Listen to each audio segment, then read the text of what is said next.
ఇంకొకటి ఏంటంటే ఒక తేడా కూడాను అంతకుముందు ఉన్న టెక్నాలజీ రెవల్యూషన్స్కి దీనికిను మొదటి నుంచి కూడాను మనిషికి బుద్ధి బలం కండబలం రెండు ఉన్నాయి.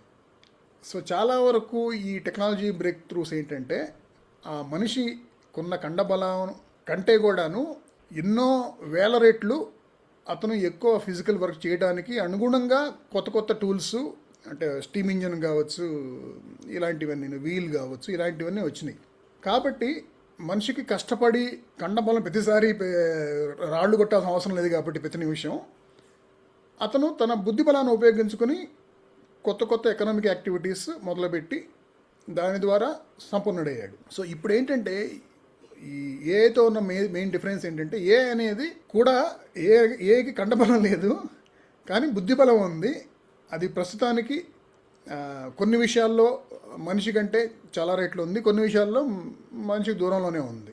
ఈ మనిషికి ఉన్న కోర్ కాంపిటెన్సీ ఏదైతే ఉందో బుద్ధిబలం అనేది, దానికి డైరెక్ట్గా కంపీట్ చేస్తుంది ఏఐ. ఇది భవిష్యత్తులో ఏ పరిణామాలకు దారితీస్తుంది అనేది కూడాను ఒకటి ఉంటుంది అనమాట. అంటే ఫర్ ఎగ్జాంపుల్ మొత్తం చూస్తే కనుక బిగ్ టెక్ కంపెనీస్ను ఇంకా కొన్ని startups, so called startups like Anthropic ఇలాంటివి మొత్తమే చూసుకుంటే ఒక లెస్ దాన్ 50 కంపెనీసే కదా మేజర్గా ప్రపంచం మొత్తంలో ఈ ఏఐ ఎకోసిస్టమ్ని బిల్డ్ చేస్తుంది. వాళ్ళు బాగా ఎకోసిస్టమ్ని బిల్డ్ చేసుకుని అవసరమైతే కనుక ప్రభుత్వాలకి లంచాలు ఇచ్చైనా సరే దాన్ని వాళ్ళ కంట్రోల్లో పెట్టుకుని, అంటే ఎందుకంటే ప్రభుత్వాలు లేదు మీ దగ్గర ఇంత పవర్ ఉండకూడదు, మీరు ఇది చేయకూడదనో, లేకపోతే మీ పవర్ని మీద వాళ్ళతో షేర్ చేసుకోవాలని ఇలాంటి కొన్ని మంచి ప్రభుత్వాలు అయితే చేస్తాయి కదా, యూరోప్ యూనియన్ టైప్.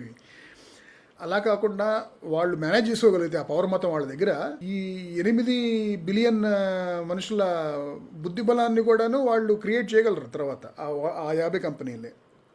అలాగే కండబలం కోసం ఎదురుగా యానిమల్స్ ఉన్నాయి, రోబోట్స్ కూడా తయారు చేసుకుంటారు వాళ్ళే. సో ఆ రకంగా ఆ 50 కంపెనీల వాళ్ళు మిగతా వాళ్ళందరినీ కూడాను ఒక రకంగా రూల్ చేయకపోయినా కూడాను మిగతా వాళ్ళందరూనేమో యూనివర్సల్ బేసిక్ ఇన్కమ్ కింద నెలకి 15,000 పొందుతూ ఉంటారు. ఇంకా వీళ్ళేమో తలా ఒక $30 ట్రిలియన్ సంపాదించుకుని సంవత్సరానికి ఆ టైప్ ఉండొచ్చు. I'm just painting a very drastic picture. So అదొకటైతే మాత్రం అంటే ఇంతకుముందున్న టెక్నాలజీ రెవల్యూషన్స్కిను బ్రేక్ త్రూస్కి దీనికి తేడా అది.